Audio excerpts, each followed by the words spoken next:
The Raven. By Edgar Allan Poe. Once upon a midnight dreary, while I pondered, weak and weary, over many a quaint and curious volume of forgotten lore, while I nodded, nearly napping, suddenly there came a tapping, as of some one gently rapping at my chamber door. "'Tis some visitor," I muttered, tapping at my chamber door, only this and nothing more. Ah, distinctly, I remember it was in the bleak December, and each separate dying ember wrought its ghost upon the floor. Eagerly I wished the morrow, vainly I had sought to borrow, from my books surcease of sorrow, sorrow for the lost Lenore, for the rare and radiant maiden, whom the angels name Lenore, nameless here forevermore. And the silken, sad, uncertain rustling of each purple curtain, thrilled me, filled me with fantastic terrors never felt before, so that now, to still the beating of my heart, I stood repeating, "'Tis some visitor, entreating entrance, at my chamber door, some late visitor, entreating entrance, at my chamber door, this it is and nothing more." Presently my soul grew stronger, hesitating then no longer.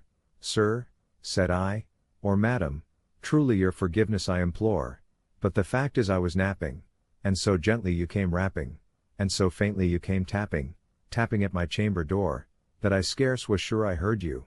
Here I opened wide the door, darkness there and nothing more. Deep into that darkness peering, long I stood there wondering, fearing, doubting, dreaming dreams no mortal ever dared to dream before, but the silence was unbroken, and the stillness gave no token, and the only word there spoken, was the whispered word, 'Lenore?' This I whispered, and an echo murmured back the word, 'Lenore.' Merely this and nothing more. Back into the chamber turning, all my soul within me burning, soon again I heard a tapping, somewhat louder than before. "Surely," said I, "surely that is something at my window lattice, let me see, then, what thereat is, and this mystery explore, let my heart be still a moment and this mystery explore.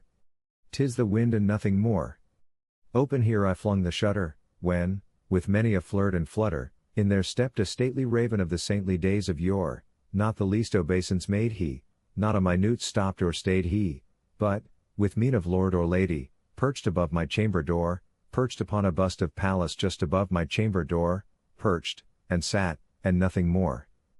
Then this ebony bird beguiling my sad fancy into smiling, by the grave and stern decorum of the countenance it wore, though thy crest be shorn and shaven, thou, I said, art sure no craven, ghastly grim and ancient raven, wandering from the nightly shore, tell me what thy lordly name is, on the night's Plutonian shore. Quoth the raven, "Nevermore." Much I marveled this ungainly fowl to hear discourse so plainly, though its answer little meaning, little relevancy bore, for we cannot help agreeing, that no living human being, ever yet was blessed with seeing bird, above his chamber door, bird or beast upon the sculptured bust, above his chamber door, with such name as, Nevermore. But the raven, sitting lonely on the placid bust, spoke only, that one word, as if his soul in that one word he did outpour. Nothing farther than he uttered, not a feather than he fluttered, till I scarcely more than muttered, "Other friends have flown before, on the morrow he will leave me, as my hopes have flown before." Then the bird said, "Nevermore." Startled at the stillness broken, by reply so aptly spoken, "Doubtless," said I, "what it utters is its only stock and store, caught from some unhappy master, whom unmerciful disaster followed fast and followed faster, till his songs one burden bore, till the dirges of his hope that melancholy burden bore, of never nevermore." But the raven still beguiling all my fancy into smiling, straight I wheeled a cushioned seat in front of bird, and bust and door, then, upon the velvet sinking, I betook myself to linking, fancy unto fancy, thinking what this ominous bird of yore, what this grim, ungainly, ghastly, gaunt, and ominous bird of yore, meant in croaking, "Nevermore." This I sat engaged in guessing, but no syllable expressing, to the fowl whose fiery eyes now burned into my bosom's core, this and more I sat divining, with my head at ease reclining, on the cushion's velvet lining, that the lamplight gloated o'er, but whose velvet violet lining, with the lamplight gloating o'er, she shall press, ah, nevermore. Then, methought, the air grew denser, perfumed from an unseen censer, swung by seraphim whose footfalls tinkled on the tufted floor. "Wretch," I cried, thy God hath lent thee, by these angels he hath sent thee, respite, respite and nepenthe from thy memories of Lenore, quaff, O quaff this kind nepenthe and forget this lost Lenore. Quoth the raven Nevermore.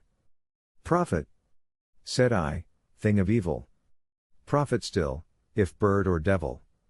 Whether tempter sent, or whether tempest tossed thee here ashore, desolate yet all undaunted, on this desert land enchanted, on this home by horror haunted, tell me truly, I implore, is there balm in Gilead? Tell me, I implore. Quoth the raven Nevermore. Prophet, said I, thing of evil.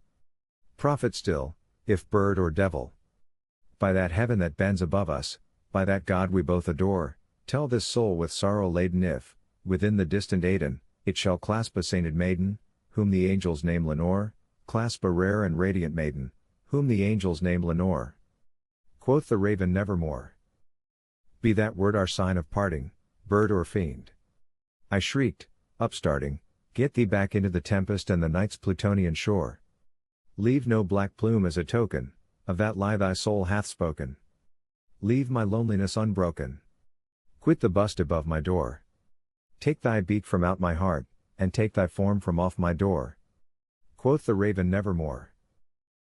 And the raven, never flitting, still is sitting, on the pallid bust of Pallas just above my chamber door, and his eyes have all the seeming, of a demon's that is dreaming, and the lamplight o'er him streaming, throws his shadow on the floor, and my soul from out that shadow, that lies floating on the floor, shall be lifted, nevermore.